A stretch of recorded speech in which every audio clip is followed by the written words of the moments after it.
तारीख पर तारीख, तारीख पर तारीख, तारीख पर तारीख, तारीख पर तारीख मिलती रही है, लेकिन इंसाफ नहीं मिला मिलोड।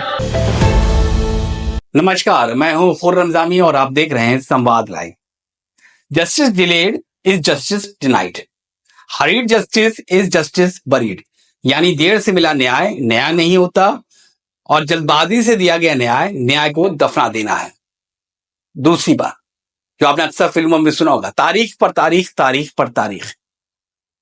तो क्या इस सब को एड्रेस कर पाएगा नया जो नियम बना है, जो नया कानून बना है? आईपीसी, सीआरपीसी, एविडेंस एक्ट कल की बात हो चुकी है। नए कानून के तहत मुकदमे भी दर्ज होने शुरू हो चुके हैं। तत्कालीन भाजपा सरकार ने कहा था कि अब देश में देश का बनाया हुआ कानून चलेगा, अंग्रेजों का नहीं। लेकिन यहां यह भी समझना होगा कि देश की न्यायिक प्रक्रिया को लगातार परेशान करने वाले पेंडेंसी को आखिर ये नए कानून देश की न्याय व्यवस्था को कितनी राहत दे पाएगा। 5 करोड़ से ज्यादा पेंडिंग है, लंबित है। लोग 10 साल, 20 साल, 15 साल से इंतजार कर रहे हैं कि अब इंसाफ नहीं, कम से कम फैसला ही आ जाए। क्या नया कानून उसको एड्रेस कर पाएगा? तो देश में 5 करोड़ से ज्यादा मुकदमे लंबित है, पहले बताया। इनमें से 3 करोड़ से ज्यादा आपराधिक मामले हैं। बहुत सारे लोग ऐसे बंद हैं जिनकी सजा तो 3 या 4 साल होनी है, लेकिन वो उससे ज्यादा वक्त से बंद है। तो इन मामलों का निपटारा पुराने कानून के हिसाब से होगा। ये भी एक बड़ी बात समझनी पड़ेगी, क्योंकि 1 जुलाई से पहले जो भी मुकदमे हुए या कोर्ट में हैं, वो सब पुरानी आईपीसी, सीआरपीसी से निपटे जाएंगे। और जो 1 जुलाई के बाद जो कोर्ट में जाएंगे, तो जाहिर सी बात है वो भारतीय दंड संहिता के तौर पे निपट जाएंगे, भारत न्याय संहिता।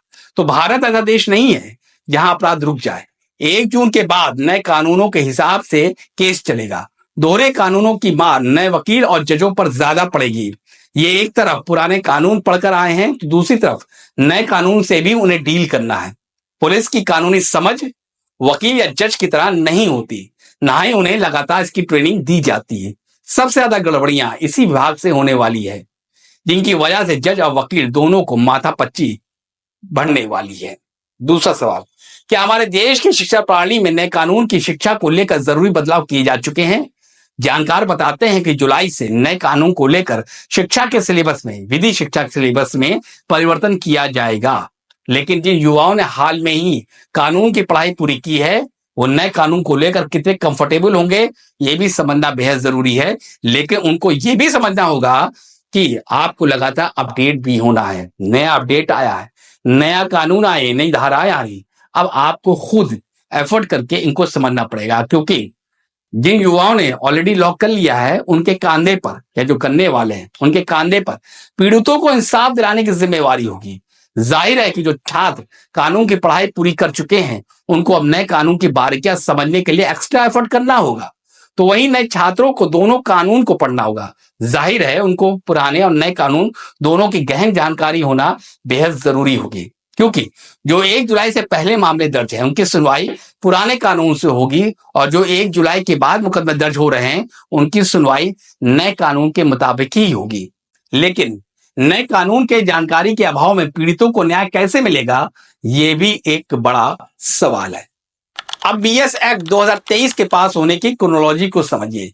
11 अगस्त 2023 गृह मंत्री, तत्कालीन गृह मंत्री अमित शाह ने लोकसभा में भारतीय न्याय संहिता विधेयक 2023 पेश किया। 12 दिसंबर 2023 को भारतीय न्याय संहिता विधेयक 2023 को वापस ले लिया गया। 12 दिसंबर 2023 को भारतीय न्याय द्वितीय संहिता विधेयक 2023 लोकसभा में पेश किया गया। 20 दिसंबर 2023 को भारतीय न्याय द्वितीय संहिता विधेयक 2023 लोकसभा में पारित किया गया। 21 दिसंबर 2023 को भारतीय न्याय द्वितीय संहिता विधेयक 2023 राज्यसभा में भी पारित हो गया। 25 दिसंबर 2023 को भारतीय न्याय संहिता विधेयक 2023 को भारत के राष्ट्रपति की स्वीकृति प्राप्त हुई, और 1 जुलाई को उसने आईपीसी, सीआरपीसी को रिप्लेस कर दिया। जिसके बाद यह तय हो गया कि 1 जुलाई से व्यवस्था देश में लागू हो जाएगी। पुलिस के जिम्मेदार लोगों का कहना है कि पुलिस सिस्टम को थोड़ी दिक्कतों का सामना करना होगा, लेकिन वक्त के साथ साथ वो इस नए कानून के हिसाब से बेहतर काम कर पाएंगे। लेकिन सवाल फिर भी वही खड़ा है, क्या इस नए कानून से पीड़ितों को इंसाफ मिलने में आसानी होगी, या फिर जो दिक्कत पुराने कानून में देखने को मिलती थी वही दिक्कत इस नए कानून में भी देखने को मिलेगी? क्या कोर्ट में तारीख पर तारीख का सिलसिला थम जाएगा? क्योंकि अगर किसी पीड़ित को लंबे वक्त तक इंसाफ नहीं मिलता तो फिर वो इंसाफ नहीं, फैसले का तलबगार होता है। उम्मीद की जानी चाहिए कि इस नई व्यवस्था में न्याय भी हो और न्याय मिलता हुआ दिखाई भी दे। तो आज के लिए बस इतना ही। अगर आपको अपनी राय देनी है तो जरूर दें। अगर आपके पास हमारे लिए कोई सुझाव है तो जरूर कमेंट करें और हमको बताएं। और हाँ, अगर आपने हमारे चैनल को सब्सक्राइब नहीं किया है तो जरूर करें। फिलहाल हमें और हमारी पूरी टीम को दीजिए इजाजत। नमस्कार।